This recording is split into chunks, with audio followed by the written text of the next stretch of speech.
الحمد لله نحمده ونستعينه ونستغفره ونؤمن به ونتوكل عليه ونعوذ بالله من شرور أنفسنا ومن سيئات أعمالنا من يهده الله فلا مضل له ومن يضلله فلا هادي له ونشهد أن لا إله إلا الله وحده لا شريك له ونشهد أن محمدا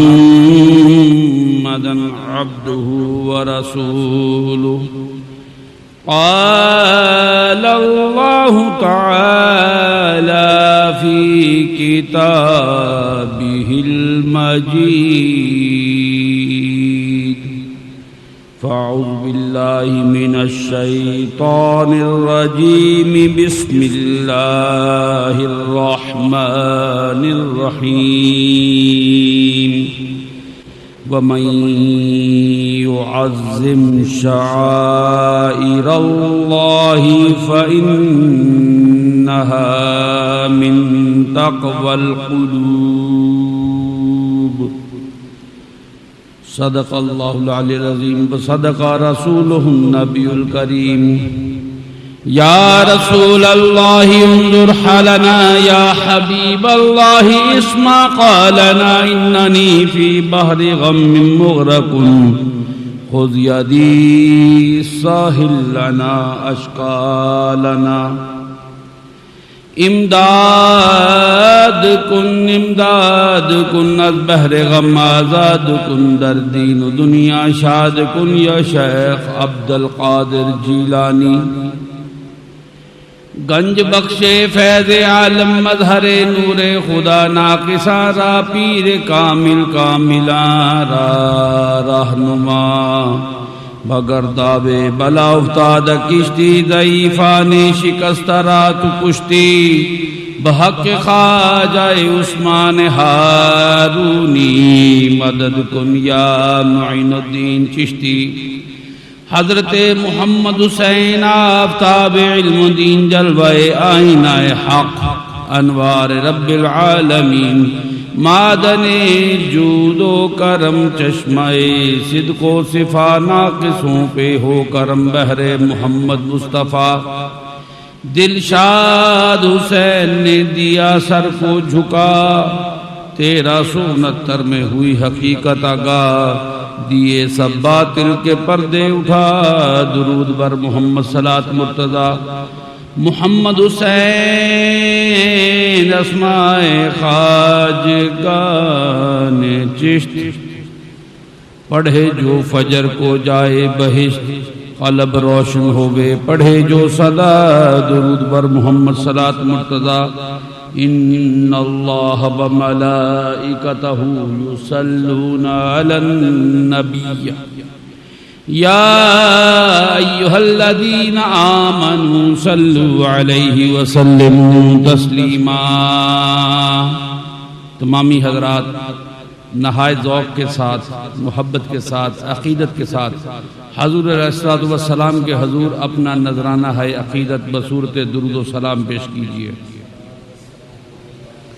الصلاة والسلام عليك يا سيدي يا رسول الله وعلى آلك وصحبك يا حبيب الله عزیزان گرامی قدر حاضرین مجلس میرے عزیز اسلامی دینی روحانی بھائیوں میری عزیزہ اسلامی روحانی دینی بہنوں بے شمار حمد و ثنا ذات باری تعالیٰ کے لیے اور بے شمار درود و سلام حضور علیہ الصلوۃ والسلام کی ذات بابرکات پر اور آپ کی آل اطہار پر بے شمار رحمتیں نازل ہوں اللہ کے ولیوں پر مقبولان خدا پر جن کو اللہ کریم نے اپنا بنا لیا ہے۔ یہ لوگ قیامت تک اللہ کی وحدانیت کی گواہی دینے والے روشن چراغ ہیں، جن کی روشنی سے لوگ انشاءاللہ قیامت تک فیض پاتے رہیں گے۔ یہ روشن چراغ نہ پھونکوں سے بجھے تھے، نہ پھونکوں سے بجھے ہیں، اور نہ پھونکوں سے قیامت تک بجھ پائیں گے۔ حضرت مولانا روم مثنی شریف میں ایک بڑی خوبصورت بات فرماتے ہیں۔ آپ فرماتے ہیں ہر کے بر شم خدا آرد پفو،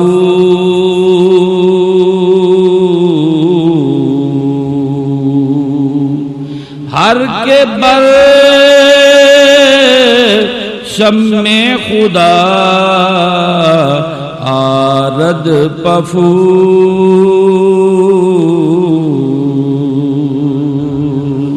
شم کے میرد بسوزد پوز او۔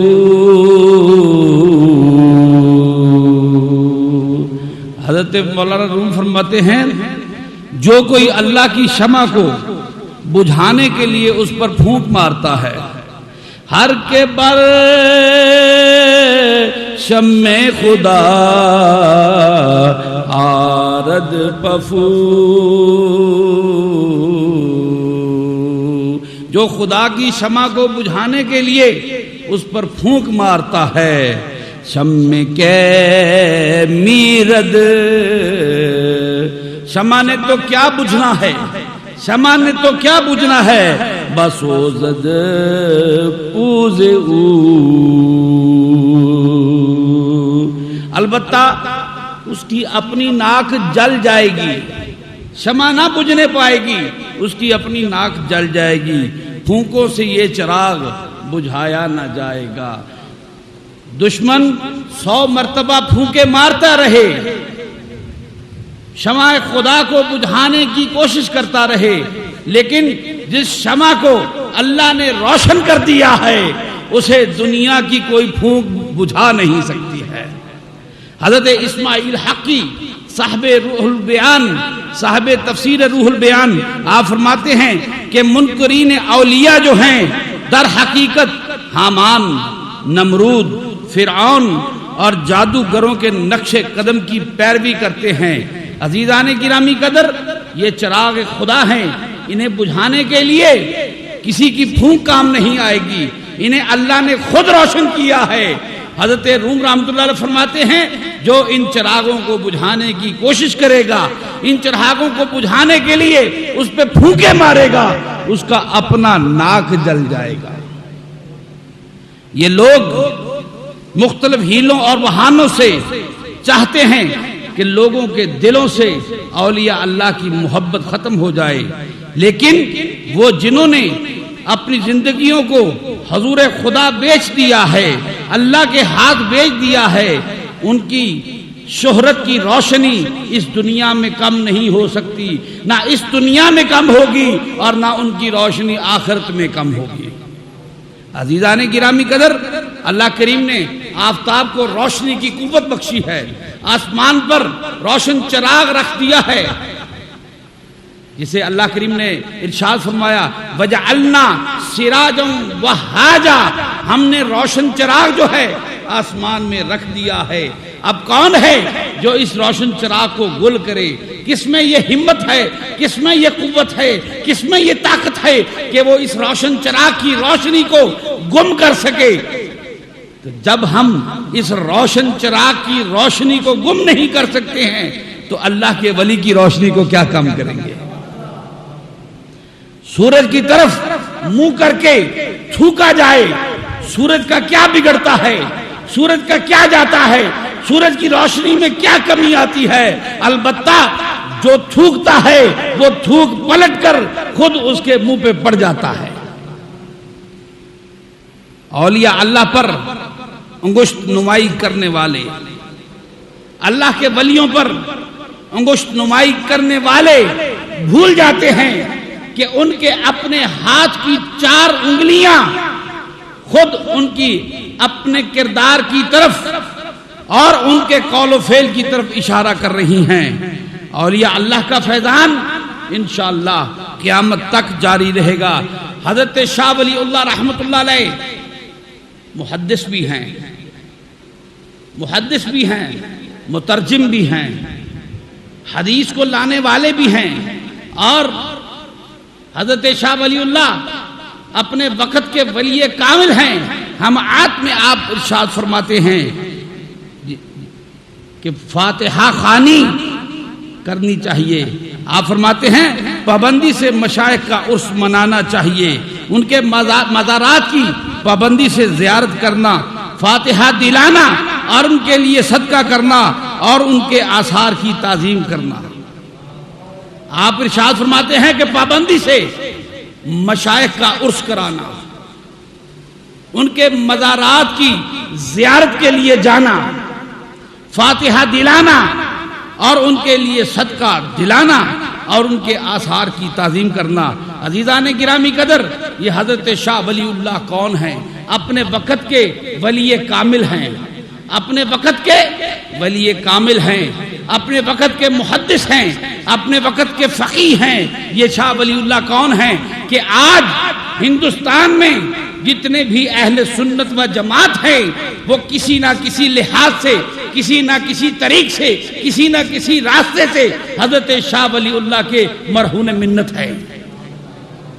تمام اہل سنت کے آپ استاد ہیں، آپ ان کے استاد ہیں.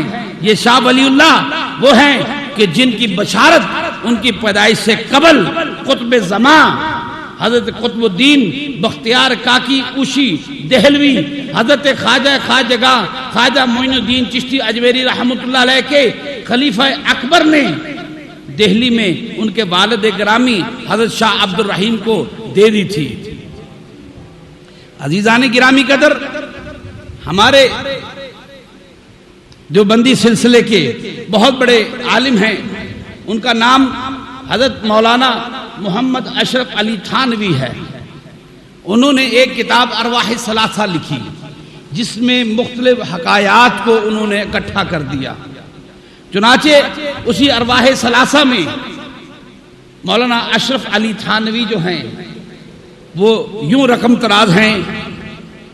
ایک حکایت کو یوں بیان کرتے ہیں کہ حضرت شاہ ولی اللہ ایک دن دہلی میں حضرت قطب الدین بختیار کاکی اوشی دہلوی رحمۃ اللہ علیہ کے مزار پر تشریف لے جاتے ہیں. وہاں پر تشریف لے جاتے ہیں، وہاں پر جا کر مراقبہ کرتے ہیں.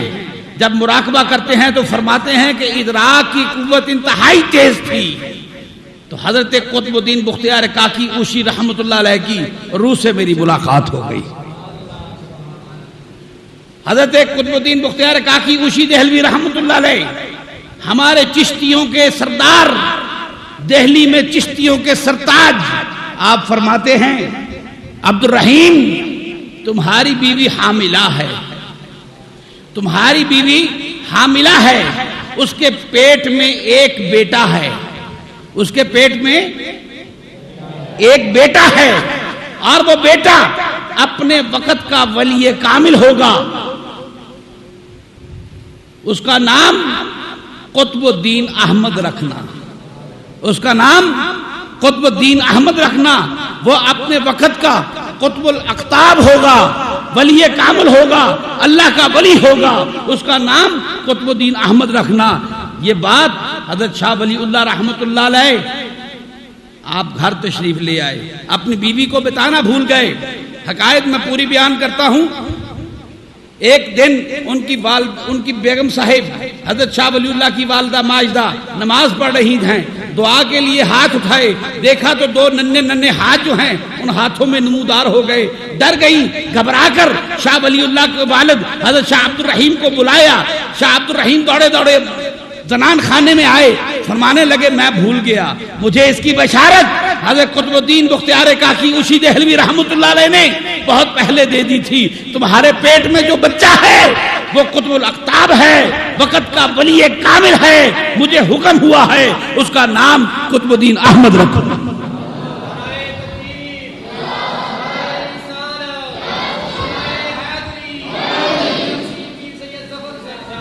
حضرت شاہ ولی اللہ رحمۃ اللہ علیہ کا اصلی نام قطب الدین احمد ہے. شاہ ولی اللہ ان کا تخلص ہے. تو عزیزان گرامی قدر دیکھیے ہمارے چشتیوں کے سردار، دہلی کے سردار، دہلی کے سرتاج حضرت قطب الدین بختیار کاکی اوشی دہلوی رحمۃ اللہ علیہ پیدائش سے کتنا عرصہ پہلے حضرت شاہ عبد الرحیم کو شاہ ولی اللہ کی پیدائش کی اطلاع دے رہے ہیں، بشارت دے رہے ہیں. دیکھیے اس سے مسئلہ کیا ثابت ہوتے ہیں؟ اس سے مسئلے یہ ثابت ہوتے ہیں کہ اولیاء اللہ کے مزارات کی زیارت کے لیے آنا چاہیے، اولیاء اللہ کے مزارات کی زیارت کے لیے آنا چاہیے.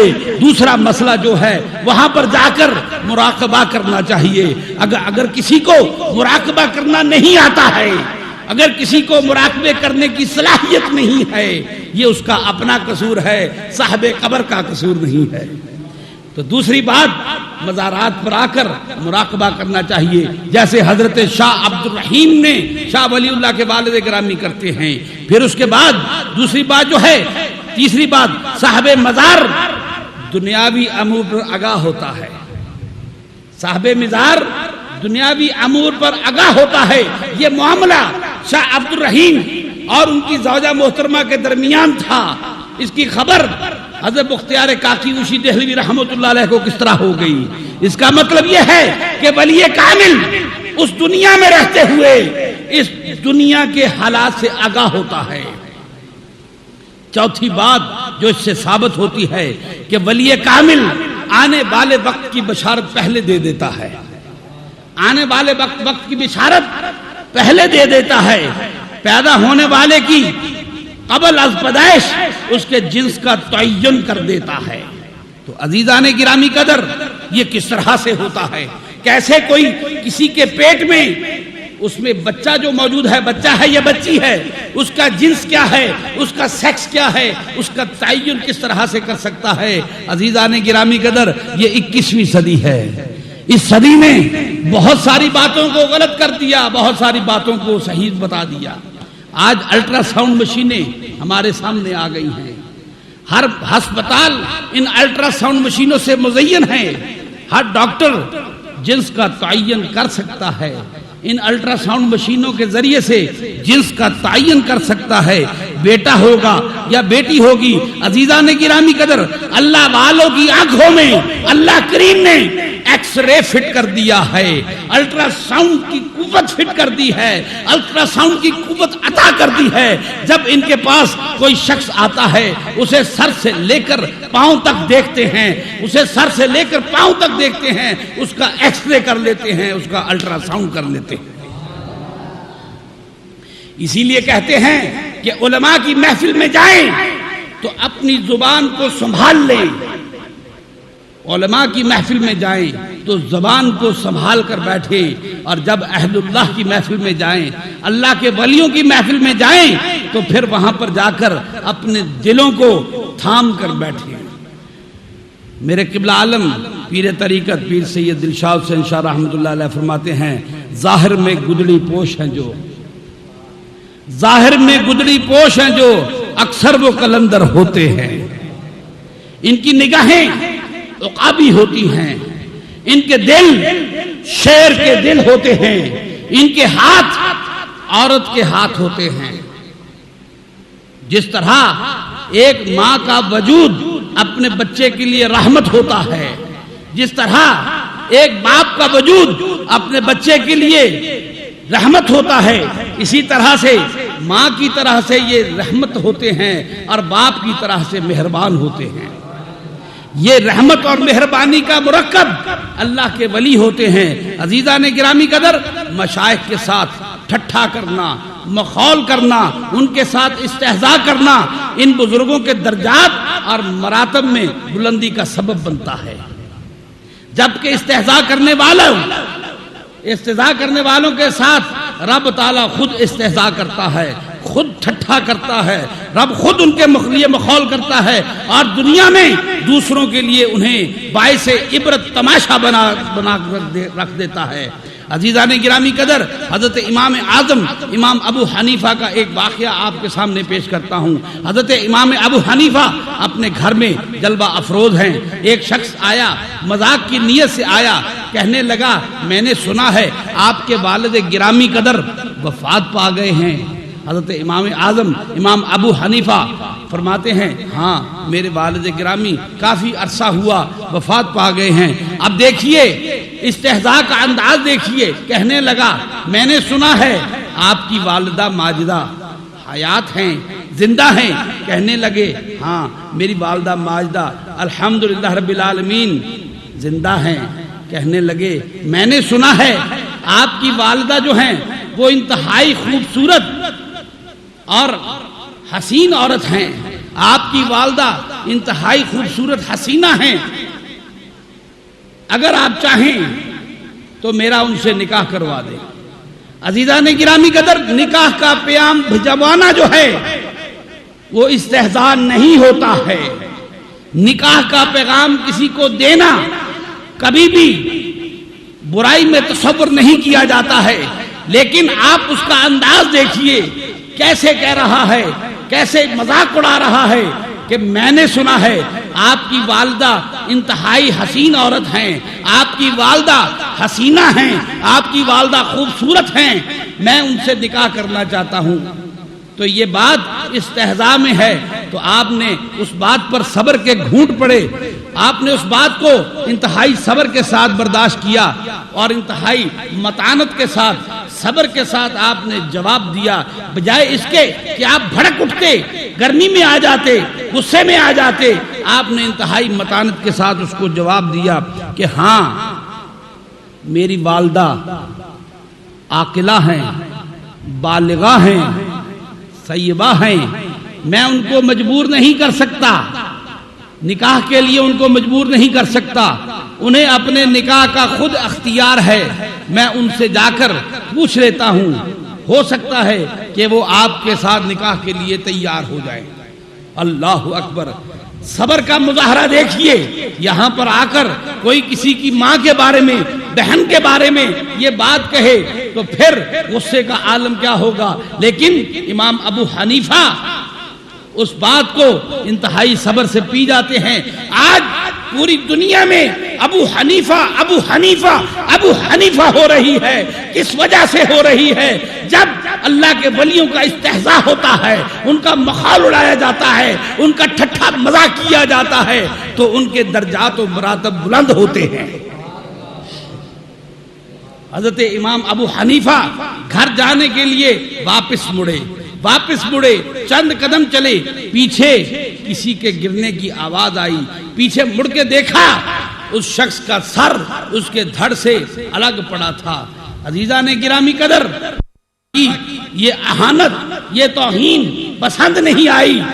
جس گردن سے، جس زبان سے اللہ کے ولی کی شان کی توہین نکلی، اللہ نے قہر خداوندی کی تلوار سے اس گردن کو اتار کر زمین پہ رکھ دیا۔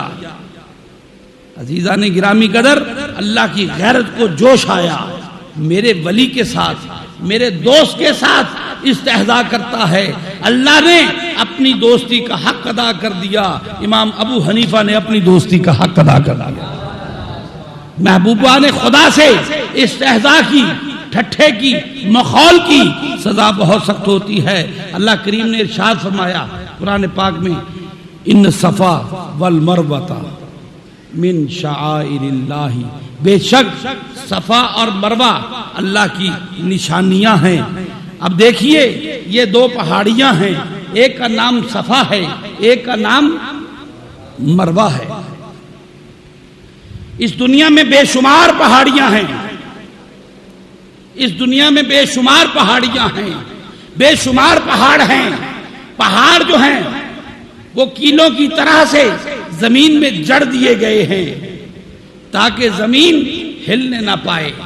تو عزیزان گرامی قدر، آپ کہیں پر چلے جائیے، ناران خاران میں چلے جائیے، کوئٹہ میں چلے جائیے، کشمیر میں چلے جائیے، آپ دنیا کی کسی حصے میں چلے جائیے، وہاں پر آپ کو ہر طرح کی پہاڑیاں مل جائیں گی، اونچے سے اونچے پہاڑ مل جائیں گے، ماؤنٹ ایورسٹ جیسے پہاڑ مل جائیں گے، ماؤنٹ ایورسٹ جیسی چوٹیاں مل جائیں گی، K2 جیسی چوٹیاں مل جائیں گی، لیکن اللہ کریم نے صفا اور مروہ کو اپنی نشانیوں میں سے قرار دیا۔ اس کی کوئی وجہ ہے؟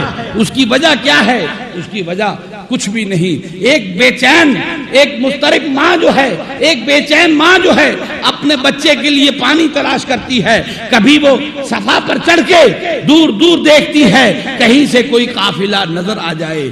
آج ہمارے پاس وہ پانی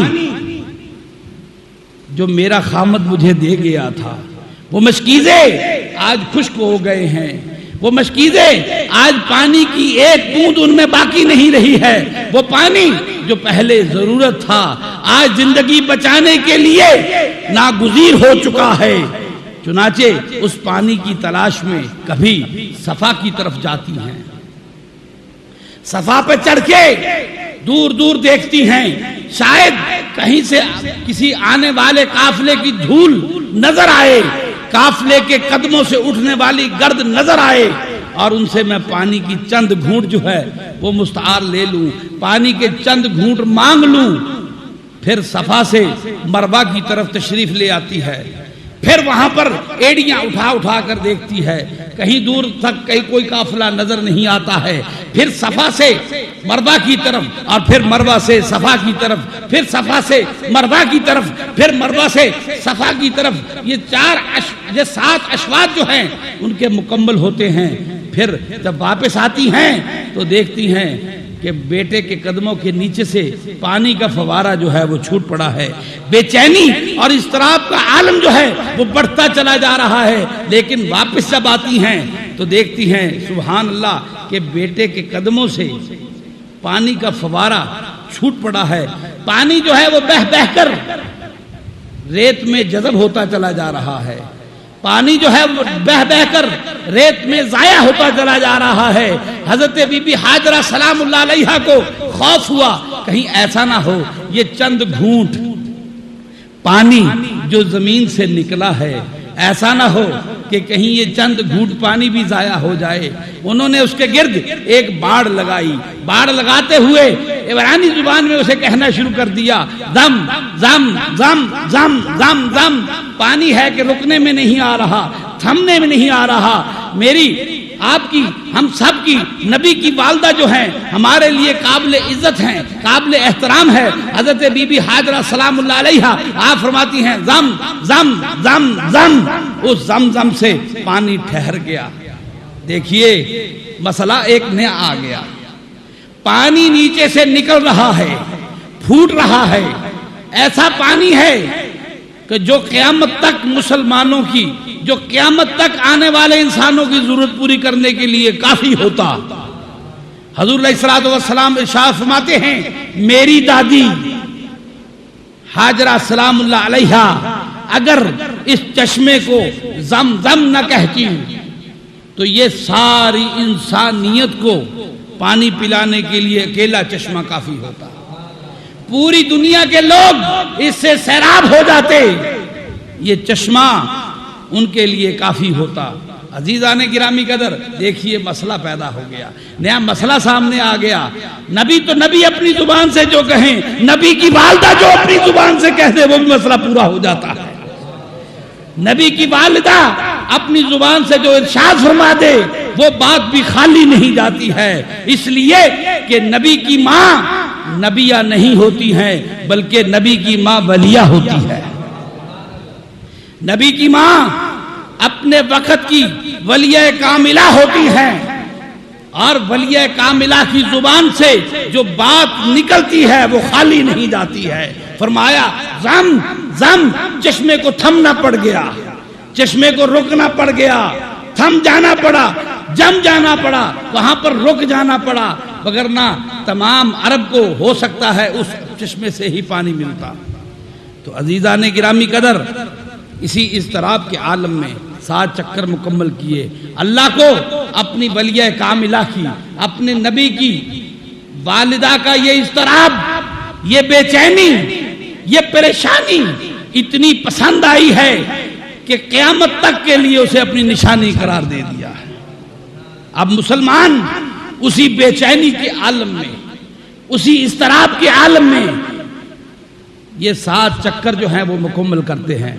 حضرت شاہ ولی اللہ رحمۃ اللہ علیہ فیوز الحرمین میں ارشاد فرماتے ہیں، سبحان اللہ، آپ فرماتے ہیں جو شخص یہ چاہتا ہے کہ اسے وہ مقام حاصل ہو جائے جو فرشتوں کے نچلے طبقے کا ہے۔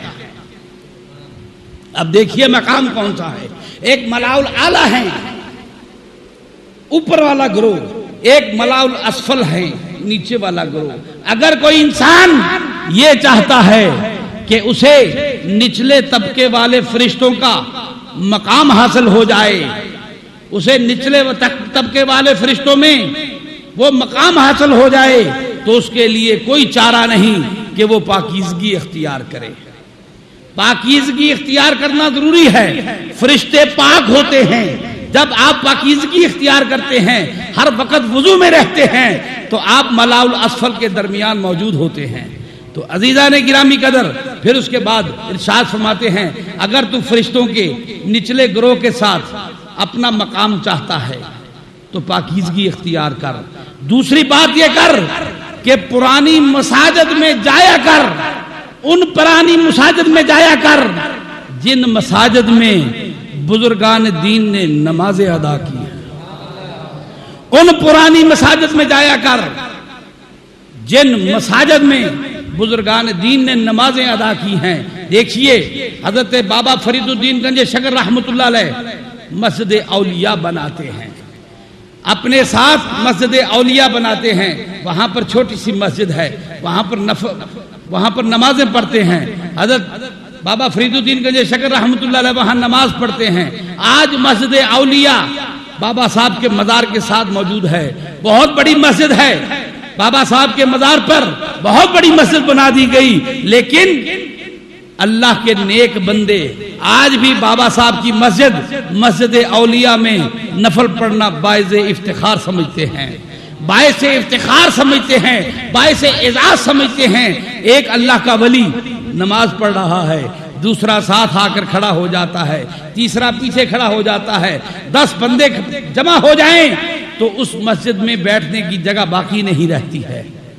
لیکن حضرت شاہ ولی اللہ رحمۃ اللہ علیہ فرماتے ہیں تو اگر نچلے طبقوں کے ساتھ، فرشتوں کے نچلے طبقے کے ساتھ اپنا مقام چاہتا ہے تو یہ کر کہ ان پرانی مساجد میں جایا کر جن میں بزرگان دین نے نمازیں ادا کی ہیں۔ گویا کہ جہاں اللہ کے ولی عبادات میں مشغول رہتے ہیں وہ مقامات مقدس ہو جاتے ہیں، متبرک ہو جاتے ہیں، ان سے برکات تا قیامت حاصل کی جاتی رہیں گی۔ اب دیکھیے حضرت حاجرہ سلام اللہ علیہا اپنے وقت کی ولیہ کاملہ ہیں، ان کے نقش قدم پر آج بھی مسلمان صفا و مروہ کے درمیان دوڑ رہے ہیں اور ایمان کی دولت سے مالا مال ہو رہے ہیں۔ حضرت مریم سلام اللہ علیہا حضرت عیسیٰ علیہ السلام کی والدہ ماجدہ ہیں، اپنے وقت کی کیا ہیں؟ اپنے وقت کی کیا ہیں؟ ولیہ کاملہ ہیں۔ کھل کے کہیے کہ حضرت بی بی مریم سلام اللہ علیہا اپنے وقت کی ولیہ کاملہ ہیں۔ حضرت زکریا علیہ السلام نے انہیں پالا پوسا جوان کیا، اور پھر جب ان کے پاس بے موسم پھل دیکھے تو کہنے لگے اے مریم تیرے پاس یہ بے موسم پھل کہاں سے آئے ہیں؟ تو حضرت بی بی مریم سلام اللہ علیہا ارشاد فرماتی ہیں میرے اللہ نے مجھے بھجوائے ہیں، میرے اللہ نے مجھے بھجوائے ہیں۔ چنانچہ حضرت زکریا علیہ السلام اسی بات پر قیاس کرتے ہوئے اس ولیہ کاملہ کے پاس کھڑے ہو کر اللہ سے دعا مانگتے ہیں، اے اللہ اگر مریم کو بے موسمی پھل ہو سکتے ہیں، آ سکتے ہیں، تو مجھے بے موسمی، میں بوڑھا آدمی ہو گیا ہوں، میں وقت سے گزر گیا ہوں، اولاد پیدا کرنے کے عرصے سے گزر گیا ہوں، تو اب میرے ہاں اولاد کیوں نہیں پیدا ہو سکتی ہے؟ دل سے یہ ہوک نکلتی ہے، دل سے یہ پکار نکلتی ہے دل سے یہ آواز نکلتی ہے تو جناب باری تعالیٰ سے جواب ملتا ہے، یا زکریا اِنَّا نُبَشِّرُكَ بِغُلَامٍ، اے زکریا ہم تمہیں ایک بیٹے کی خوشخبری دیتے ہیں۔ دیکھیے یہ آیہ مبارکہ قرآن کے 19ویں سورہ میں موجود ہے، قرآن کا 19واں سورہ اور اس کی 7ویں آیت، یا زکریا اے زکریا اِنَّا نُبَشِّرُكَ بِغُلَامٍ، ہم تمہیں ایک لڑکے کی خوشخبری دیتے ہیں۔ سورہ کون سی ہے؟ قرآن کا 19واں سورہ، قرآن کا 19واں سورہ، سورہ مریم۔ وہ بات جو میں نے آپ سے عرض کی کہ حضرت مریم سلام اللہ ولیہ کاملہ کے پاس کھڑے ہو کر حضرت زکریا علیہ السلام دعا مانگتے ہیں، اللہ کریم نے اسی آیت کو سورہ مریم میں کیوں بیان کیا؟ سورہ مریم میں کیوں بیان کیا؟ اس لیے بیان کیا کہ اللہ کے نبی نے ولیہ کاملہ کے پاس کھڑے ہو کر دعا مانگی ہے اور اللہ نے انہیں خوشخبری عطا فرما دی ہے۔ عزیزان گرامی قدر، اولیاء اللہ جہاں قدم رکھتے ہیں، جس جگہ عبادت کرتے ہیں وہ تجلیات الہیہ کا گھر بن جاتی ہے، اور جس جگہ وہ آرام کرتے ہیں، جہاں ان کی قبر ہوتی ہے، جہاں ان کے مزارات ہوتے ہیں، وہ مرکز تجلیات الہیہ بن جاتے ہیں۔ اسی لیے ہم اہل سنت و جماعت مسلمان جو ہیں ان جگہوں کو اپنے سینے سے لگائے رکھتے ہیں۔ یہ ولیوں کی اعتکاف گاہیں، یہ ولیوں کے مزارات، یہ سب اہل ایمان کے فیوز و برکات کے لیے ہیں۔ اہل ایمان ان سے فیوز و برکات فرماتے ہیں۔ حضرت شاہ ولی اللہ رحمۃ اللہ علیہ فرماتے ہیں کہ انسان جب مقام محبوبیت کو پا لیتا ہے تو وہ حضرت حق میں منظور ہوتا ہے اور ملاء الاعلیٰ میں دلہن کی مانند ہو جاتا ہے۔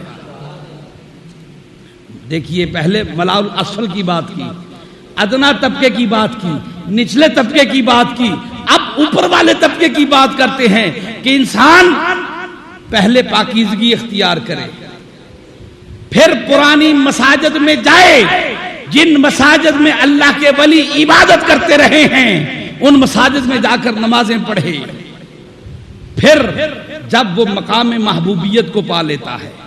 یہ ہے فرشتوں کے ادنا طبقے کے ساتھ مقام حاصل کرنے کا طریقہ۔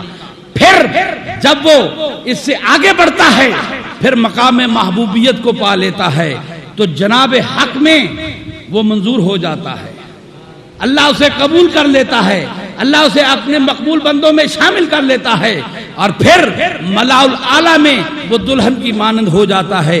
جس جگہ وہ اترتا ہے اس کے ساتھ ملاء الاعلیٰ کی ہمتیں موجود ہوتی ہیں، جہاں وہ قدم رکھتا ہے اس کے ساتھ ملاء الاعلیٰ کے فرشتوں کی ہمتیں موجود ہوتی ہیں، فرشتوں کی فوجیں اور نوری موجیں اس کو احاطہ کیے ہوئے ہوتی ہیں۔ تو عزیزان گرامی قدر، کاملین کے آثار جو ہیں وہ دوسروں کے آثار کی مانند نہیں ہوتے ہیں، بلکہ ان کی نسبت اس ولی کامل سے ہوتی ہے، انہیں اس ولی کامل سے نسبت تامہ حاصل ہوتی ہے، اس نسبت تامہ کی وجہ سے ان کے آثار دوسروں سے مختلف ہوتے ہیں۔ عزیزان گرامی قدر، در شیخ کا جو ہے، شیخ کے در کی چوکھٹ جو ہے وہ دنیا کی دولت سے اعلیٰ ہوتی ہے۔ حضرت عارف کھیڑی فرماتے ہیں، در مرشد دا خانہ کعبہ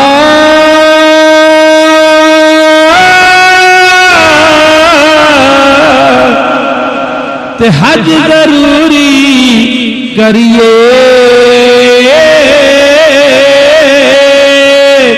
تقوی رکھ محبوباں والا، چل دوارا ملیے۔ در مرشد دا خانہ کعبہ تے حج ضروری کریے۔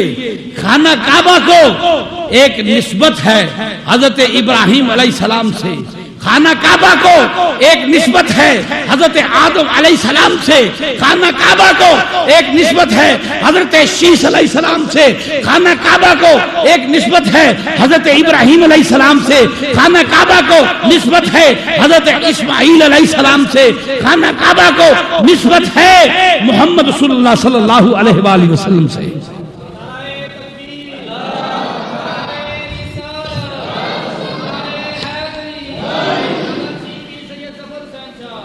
کون کہتا ہے کہ نسبت کچھ نہیں کرتی؟ کون کہتا ہے کہ نسبت کچھ نہیں کرتی؟ خانہ کعبہ کو حضرت آدم علیہ السلام سے نسبت، خانہ کعبہ کو، کعبۃ اللہ کو حضرت آدم علیہ السلام سے نسبت۔ انشاءاللہ اس بات پر پھر کبھی بحث ہوگی، کسی آئندہ جمعہ میں بتاؤں گا کہ حضرت آدم علیہ السلام سے کعبۃ اللہ کو کیا نسبت ہے۔ وہ نسبت تعمیر تو ہے ہی ہے، اس کے علاوہ کون سی نسبت ہے؟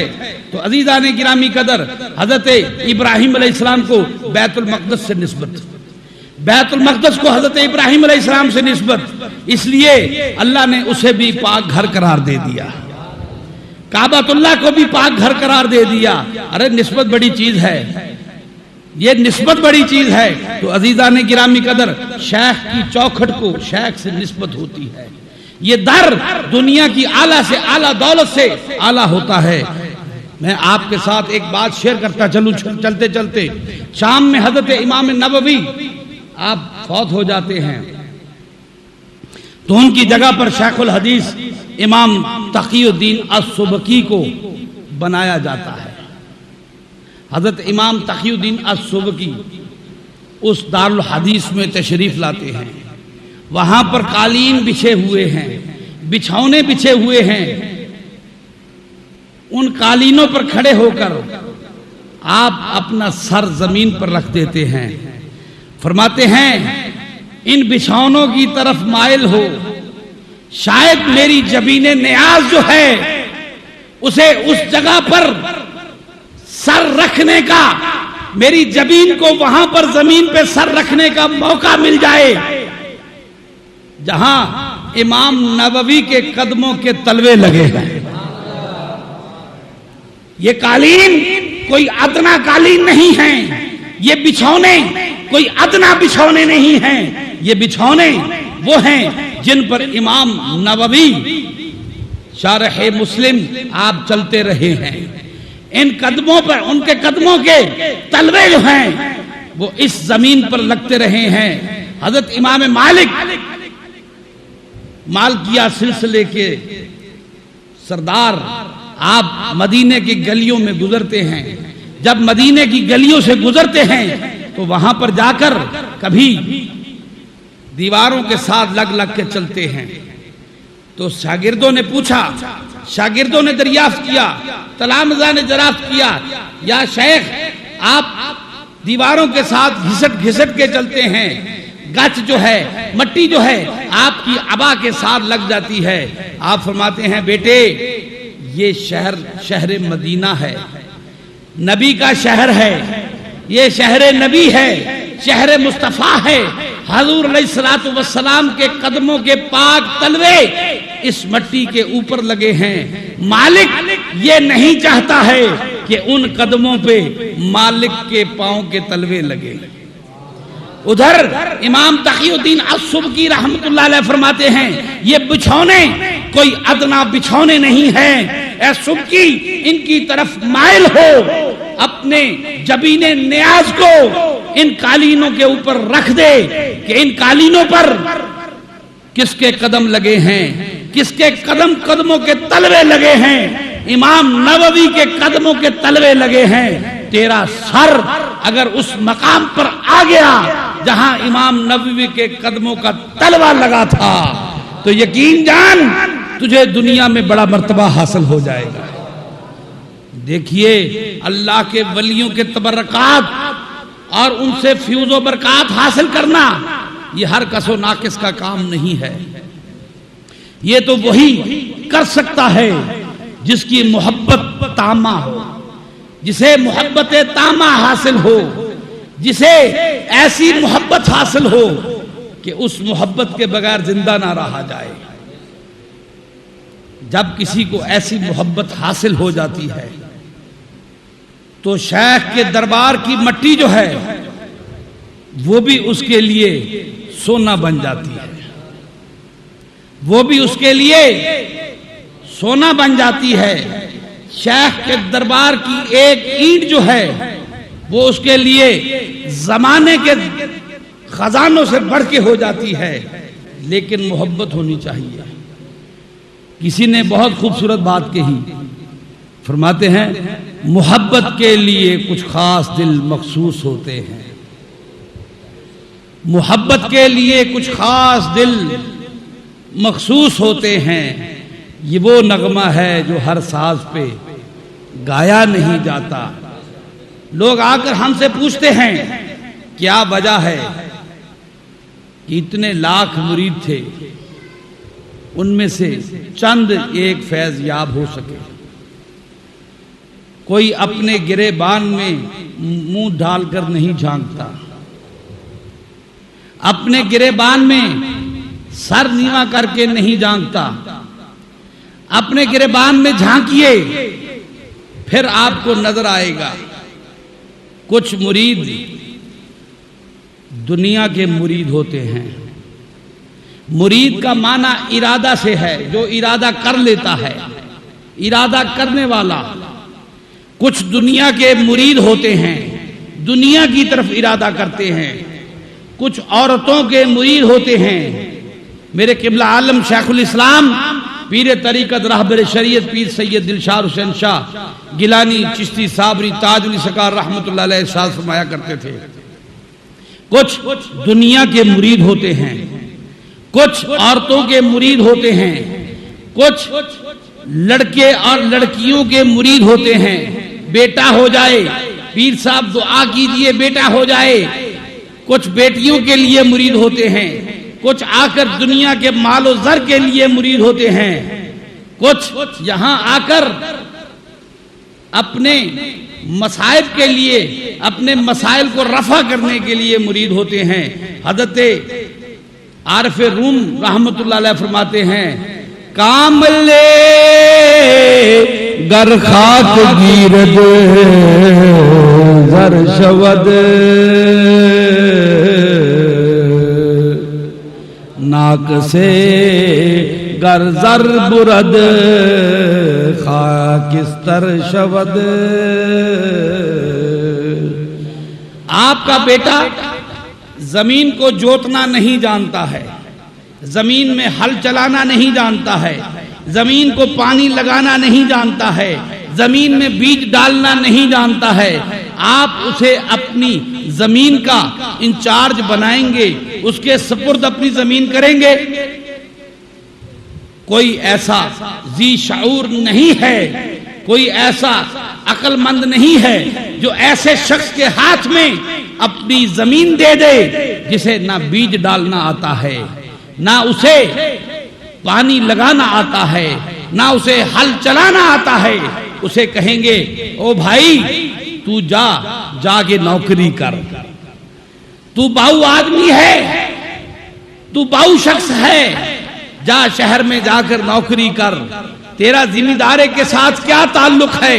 نہ تجھے بھینسوں کو چارہ ڈالنا آتا ہے، نہ تجھے گائیوں کو چارہ ڈالنا آتا ہے، نہ تجھے بکروں کی دیکھ بھال آتی ہے، نہ زمین کو دیکھنا آتا ہے، نہ زمین کو جوتنا آتا ہے، نہ زمین میں بیج ڈالنا آتا ہے، نہ زمین کو پانی لگانا آتا ہے۔ تیرا زمینداری کے ساتھ کیا تعلق ہے؟ تو باؤ آدمی ہے، تو جا کر شہر میں اپنا کام کر۔ تو عزیزان گرامی قدر، اس کی جگہ کیا ہے؟ اس کی جگہ شہر ہے۔ وہ شہر میں جا کر کسی مل میں ملازمت کرے، وہ شہر میں جا کر کسی دفتر میں باؤگیری کرے، لیکن وہ بیٹا جسے زمین جوتنی آتی ہے، زمین میں بیج ڈالنا آتا ہے، زمین میں اناج اگانا آتا ہے، وہی زمین کا مالک ہو سکتا ہے، وہی زمین کو جوتے گا۔ آپ زمین اسی کے سپرد کریں گے۔ تو عزیزان گرامی قدر، بات میں یہ کر رہا تھا آپ سے کہ خدا را اپنی نسبت تامہ پیدا کیجئے، ایسی نسبت پیدا کیجئے کہ جیسے مچھلی پانی کے بغیر زندہ نہیں رہتی ہے، مچھلی کو پانی سے نکال لے تو مچھلی کو پانی کے ساتھ معدت ہے۔ کہتے ہیں کہ محبت اور معدت میں کیا فرق ہے؟ تو کسی نے کہا کہ محبت یہ چیز ہے، ماں کو بیٹے کے ساتھ محبت ہوتی ہے، بیٹے کو ماں کے ساتھ محبت ہوتی ہے، بیٹا مر جائے، جوان سال بیٹا مر جائے، ماں اس کے جوان سال مرگ پر اپنے دل میں صبر کر لیتی ہے، اس کے ساتھ مرتی نہیں ہے، ماں اس کی موت پر صبر کر لیتی ہے۔ معدت یہ چیز ہے کہ پانی میں جو مچھلی ہے اس مچھلی کو پانی سے نکال کر باہر رکھ دیا جائے وہ زندہ نہیں رہتی ہے۔ تو یہ مچھلی کو پانی کے ساتھ معدت ہے، ماں کو بیٹے کے ساتھ محبت ہے۔ پیر خانے کے ساتھ محبت نہیں بلکہ معدت ہونی چاہیے، جنہوں نے اپنا تن من دھن ہر چیز شیخ پر نچھاور کر دیا، ہر چیز شیخ کے سامنے ڈھیر کر دی، انہوں نے دنیا میں اپنا نام پا لیا۔ حضور علیہ الصلوۃ والسلام ارشاد فرماتے ہیں، خدا کی قسم دنیا میں ابو بکر کے مال نے مجھے جتنا فائدہ دیا ہے، جتنا فائدہ دنیا میں مجھے ابو بکر کے مال نے دیا ہے اتنا فائدہ مجھے کسی اور نے نہیں دیا۔ غزوہ تبوک ہے، حضور علیہ الصلوۃ والسلام ارشاد فرماتے ہیں آج زیادہ سے زیادہ اشار کرو، دیکھتے ہیں کہ کون لاتا ہے۔ حضرت عمر رضی اللہ تعالیٰ عنہ گھر تشریف لے جاتے ہیں، اپنے گھر سے سامان کو دو حصوں میں تقسیم کرتے ہیں، ایک حصہ گھر چھوڑ آتے ہیں، دوسرا حصہ اپنے سر پہ رکھ کے لدے پھندے ہوئے مسجد نبی میں تشریف لاتے ہیں اور لا کر ہر چیز حضور علیہ الصلوۃ والسلام کے سامنے رکھ دیتے ہیں۔ حضور دریافت کرتے ہیں عمر اپنے گھر میں کیا رکھا ہے؟ حضرت عمر گھر والوں کے لیے چھوڑ آیا ہوں، آدھا لا کر آپ کی خدمت میں پیش کر دیا ہے۔ ابھی یہ باتیں ہو رہی ہیں، دیکھا کہ ایک طرف سے حضرت ابو بکر الصدیق رضی اللہ تعالیٰ عنہ تشریف لا رہے ہیں، مال سے لدے ہوئے ہیں، ہر چیز ان کے سر پہ ہے، لدے پھدے ہوئے تشریف لا رہے ہیں، مال کی کثرت ہے، لا کر تمام مال جو ہے حضور علیہ الصلوۃ والسلام کے سامنے رکھ دیا۔ حضور دریافت کر فرماتے ہیں ابو بکر گھر میں کیا چھوڑا؟ اللہ اکبر اللہ اکبر۔ حضرت ابو بکر رضی اللہ تعالیٰ عنہ فرماتے ہیں یا رسول اللہ گھر میں اللہ اور اللہ کا رسول چھوڑایا، گھر والوں کے لیے اللہ اور اللہ کا رسول چھوڑایا ہوں، گھر کا تمام سامان لا کر غزوہ تبوک کے لیے آپ کے سامنے رکھ دیا ہے۔ حضرت عمر رضی اللہ تعالیٰ اٹھتے ہیں، اٹھ کر حضرت ابو بکر الصدیق کی پیشانی کو چوم لیتے ہیں، فرماتے ہیں ابو بکر میں نے یہ سمجھ لیا تھا کہ میں آج تجھے کراس کر جاؤں گا، آج میں تجھے پیچھے چھوڑ جاؤں گا، لیکن خدا کی قسم ابو بکر قیامت تک تجھے کوئی پیچھے چھوڑ نہیں سکتا ہے۔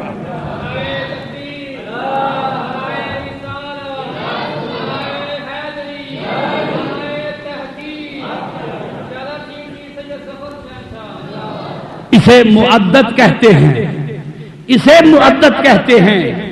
ہر چیز اپنے شیخ پر قربان ہے، ہر چیز اپنے شیخ پر قربان ہے۔ جان ہے تو وہ بھی شیخ کی، جان ہے تو وہ بھی میرے یار کی، جان ہے اس جان میں تو جان جانا کی ہے۔ تو عزیزان گرامی قدر، بات صرف آپ سے اتنی کرنی تھی کہ اپنے مشائخ کے تبرکات کی حفاظت کرنا سیکھیے، مشائخ کے تبرکات کی حفاظت کرنا سیکھیے۔ اگر کسی کو لباس عطا کیا جاتا ہے، کسی کو لباس عطا کیا جاتا ہے تو وہ شخص بسم اللہ کر کے اس لباس کو پہن لیتا ہے۔ لباس بے شک پہننے کے لیے ہوتا ہے، لیکن شیخ کا لباس فیوز و برکات حاصل کرنے کے لیے ہوتا ہے۔ شیخ کا حضرت امیر خسرو رحمۃ اللہ علیہ سامان تجارت لے کر آ رہے ہیں. فرماتے ہیں بوئے یار میں آئے، بوئے یار میں آئے، بوئے یار میں آئے، میرے یار کی خوشبو آ رہی ہے. وہ قافلے والوں پتہ کرو دہلی سے کون آ رہا ہے، کون شخص ہے جو دہلی سے آیا ہے. قافلے والے وہاں پر تشریف لے گئے، ارد گرد دوڑے، غلام دوڑے، سپاہی دوڑے. دیکھا تو چند قوال جو تھے، قوال حضرات جو تھے، میراثی جو تھے، وہ دہلی سے تشریف لا رہے ہیں. پوچھتے ہیں کہاں سے آ رہے ہو؟ کہے دہلی گئے تھے. کہاں گئے تھے؟ نظام الدین اولیاء کے دربار پہ گئے تھے. کس لیے گئے تھے؟ حضور قوالی کرنے کے لیے گئے تھے. قوالی کی حضور؟ ہاں بڑی قوالی سنی، بڑی قوالی سنی، بڑی قوالی سنی. وجد میں آئے یہ ٹوٹے ہوئے جوڑے ہمیں عطا فرما دیے. بھلا بتائیے، نہ یہ پیروں میں آ سکتے ہیں، نہ پیروں میں آ سکتے ہیں، نہ کسی کو پہنائے جا سکتے ہیں. یہ کھڑاویں ہیں، ٹوٹی ہوئی کھڑائیں جو ہیں وہ ہمیں عطا کر دی ہیں، ہمیں دے دی ہیں. ہم نے تو کہا تھا نظام الدین اولیاء کے دربار پہ کھلا لنگر ہے، ہمیں لنگر ملے گا، مال ملے گا، لیکن یہ کھڑاویں ہمیں عطا کر دی ہیں. حضرت امیر خسرو رحمۃ اللہ علیہ فرماتے ہیں سنو، یہ مال تجارت میرے پاس ہے، یہ غلام میرے پاس ہیں، یہ لونڈیاں میرے پاس ہیں، یہ سپاہی میرے پاس ہیں. سودا کرتے ہو، میں یہ سب تمہیں دیتا ہوں. یہ ٹوٹے ہوئے جوتے جو ہیں، یہ ٹوٹی ہوئی نالین جو ہیں، یہ مجھے دے دو، یہ ٹوٹی ہوئی نالین مجھے دے دو. چنانچہ تمام مال تجارت دے کر گھوڑے پر بیٹھتے ہیں. نالین پاک جو ہیں اپنے شیخ کی، انہیں اپنے سر پر باندھ لیتے ہیں، ٹوپی کے ساتھ سر پہ باندھ لیتے ہیں، اوپر پٹکا باندھ کر آپ دہلی تشریف لے آتے ہیں. دربار نظام الدین اولیاء محبوب الہی میں تشریف لاتے ہیں. حضرت نظام الدین اولیاء نے دیکھا، آنکھ بھر کے دیکھا. دیکھیے ایکس رے ہوتا ہے، سر سے لے کر پاؤں تک ایکس رے ہوتا ہے، سر سے لے کر پاؤں تک الٹرا ساؤنڈ ہوتا ہے. آپ آنکھیں اٹھا کر دیکھتے ہیں، نالین ابھی پگڑی میں بند ہیں، پگڑی میں چھپی ہوئی ہیں. آپ سر سے لے کر پاؤں تک دیکھتے ہیں. فرماتے ہیں خسرو تو تاجر بہت اچھا ہے،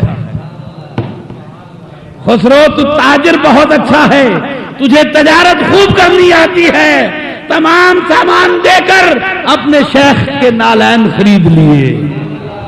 سستا سودا کیا، بہت سستا سودا لے لیا، بہت سستا سودا لے لیا.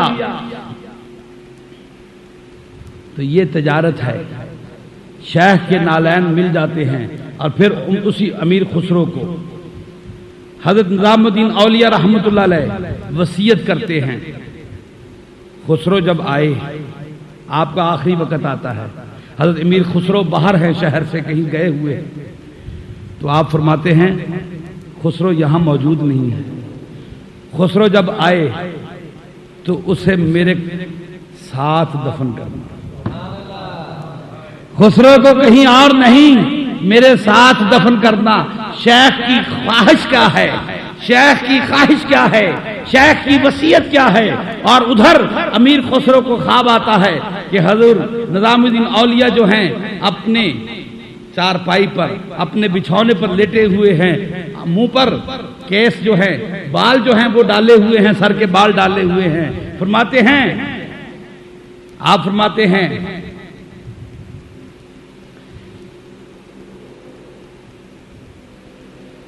گوری سیج پر سوئے، گوری سیج پر سوئے، مکھ پہ ڈارے کیس. دیکھیے شیخ کو مرید کے ساتھ، مرید کو شیخ کے ساتھ نسبت ہے. یہاں آپ دنیا سے رخصت ہو رہے ہیں، وہاں نظام الدین اولیاء جو ہیں اپنے مرید امیر خسرو کو اطلاع کر رہے ہیں، خسرو واپس آ جا، میرا جانے کا وقت آ گیا، تو واپس آ جا.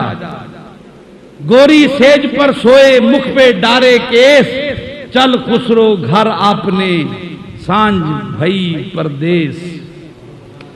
سانج بھئی چودیس، خسرو اپنے گھر کو چل، پردیس میں تجھے شام ہو گئی ہے. حضرت خسرو رحمۃ اللہ علیہ تشریف لاتے ہیں. نظام الدین اولیاء کی قبر ہے، امیر خسرو ہے. گر پڑتے ہیں قبر پر اور پھر اس کے بعد اس قبر کی مجابری کرتے ہیں، اپنے شیخ کی قبر کی مجابری کرتے ہیں، شیخ کے تبرکات سے فیوز و برکات حاصل کرتے ہیں، لیکن جب دنیا سے رخصت ہوتے ہیں تو چند لوگ محض عناد کی بنا پر اس بات کو انہوں نے بنیاد بنایا کہ یہ تو حضور کی توہین ہے، نظام الدین اولیاء کی توہین ہے، ان کی وصیت کو چھوڑ دیا، اس وصیت پہ پاؤں رکھ دیا اور حضرت امیر خسرو کو کہیں اور دفن کیا ہے، قدموں کی طرف دفن کر دیا۔ تو عزیزان گرامی قدر، شیخ کو مرید کے ساتھ اور مرید کو شیخ کے ساتھ ایک محبت ہوتی ہے، یہ محبت زندگی میں برقرار رہتی ہے، یہ محبت مر جانے کے بعد قائم رہتی ہے، اور ایک اور بات کرتا چلوں، یہ محبت قیامت کے دن بھی برقرار رہے گی، بشرطے کہ مرید کو پیر کے ساتھ محبت ہو، پیر کو مرید کے ساتھ محبت ہو۔ یہ اسی وقت ہوگا جب تو میرا جسم بن جائے میں تیرا جسم بن جاؤں، تو مجھ میں سما جائے میں تجھ میں سما جاؤں، ایسے حالات ہو جائیں کہ تو میں ہو جا اور میں تو ہو جاؤں، تو میں ہو جا اور میں تو ہو جاؤں، یہاں جو بیٹھا ہے وہ تو ہو اور وہاں جو بیٹھا ہے وہ میں ہو جاؤں۔ حضرت باقی بلا رحمت اللہ علیہ نے رات کے وقت نان بائی سے روٹیاں منگوائیں، آدھی رات کو تندور گرم کروا کے روٹیاں منگوائیں۔ اب نان بائی کے لیے رات کو تندور گرم کرنا یہ بڑی مشکل بات ہوتی ہے۔ صبح ہوئی، آپ نے اس کو بلایا، فرماتے ہیں مانگ، کیا مانگتا ہے؟ کہنے لگا حضور کچھ نہیں۔ کہنے نہیں مانگ، میں عطا کرنا چاہتا ہوں تجھے۔ کہہ دی۔ کہنے لگا حضور پھر اگر آپ دینا چاہتے ہیں تو مجھے باقی باللہ بنا دیں، میں تو ہو جاؤں تو میں ہو جا، تو میں ہو جاؤں میں تو ہو جاؤں تو میں ہو جا، مجھے باقی باللہ بنا دیجئے۔ آپ نے فرمایا دیکھ لو زندگی موت کی بات ہے۔ کہنے لگا نہیں، مجھے باقی باللہ بنا دیجئے۔ آپ نے اس کے چہرے پر ہاتھ پھیرا، پھیرنے کے بعد کہا جا گھر چلا جا۔ گھر چلا گیا، وہاں پر جا کر اس پہ وجد طاری ہوا، بے ہوشی طاری ہوئی، چہرہ جو ہے حضرت باقی باللہ رحمت اللہ علیہ نقشبندی جیسا ہو گیا، لیکن ہوش باقی نہ رہا۔ چہرہ باقی باللہ جیسا ہو گیا لیکن ہوش باقی نہ رہا۔ شام تک اس کی موت کی خبر آ گئی۔ آپ فرماتے ہیں انا للہ و انا الیہ راجعون۔ کسی نے پوچھا حضور یہ کیا بات تھی؟ آپ نے فرمایا برتن چھوٹا تھا، ظرف چھوٹا تھا، اس میں چیز جو ہے وہ زیادہ داخل ہو گئی، برتن ٹوٹ گیا، برتن پھٹ گیا، برتن ٹوٹ گیا۔ یہ شیخ اپنے مرید کو مسلسل جو ریاضت کرواتا ہے یہ کس لیے کرواتا ہے؟ تاکہ اس کا ظرف، اس کا برتن جو ہے وہ بڑے سے بڑا ہوتا چلا جائے، برتن بڑھتا چلا جائے، اور پھر اس میں عطائے خدا بندی جب داخل ہوتی ہے پھر وہاں پر کمی کا احساس باقی نہ رہے، وہاں عطا کرنے کا حد کوئی نہیں ہے، اور پھر اس برتن میں کمی کا احساس باقی نہ رہے۔ شیخ ایسا برتن بنا دیتا ہے۔ لہذا اپنے شیخ کے تبرکات کے ساتھ، اس کی نشست گاہ کے ساتھ، جہاں جس مصلے پر بیٹھتا ہے اس مصلے کے ساتھ، جس تسبیح کو وہ پھیرتا ہے اس تسبیح کے ساتھ، جس چھڑی کو اپنے ہاتھ میں رکھتا ہے اس چھڑی کے ساتھ، جس لباس کو زیب تن کرتا ہے اس لباس کے ساتھ اسے ایک نسبت ہوتی ہے۔ آپ نے اس نسبت سے نسبت جوڑنی ہے، اور پھر جب نسبت سے نسبت تامہ حاصل ہو جاتی ہے تو پھر فیوز و برکات کی انتہا ہو جاتی ہے۔ اللہ کریم ہمارے قلب کو ان فیوز و برکات کو جذب کرنے کی توفیق عطا فرمائے۔ وآخر دعوانا الحمدللہ۔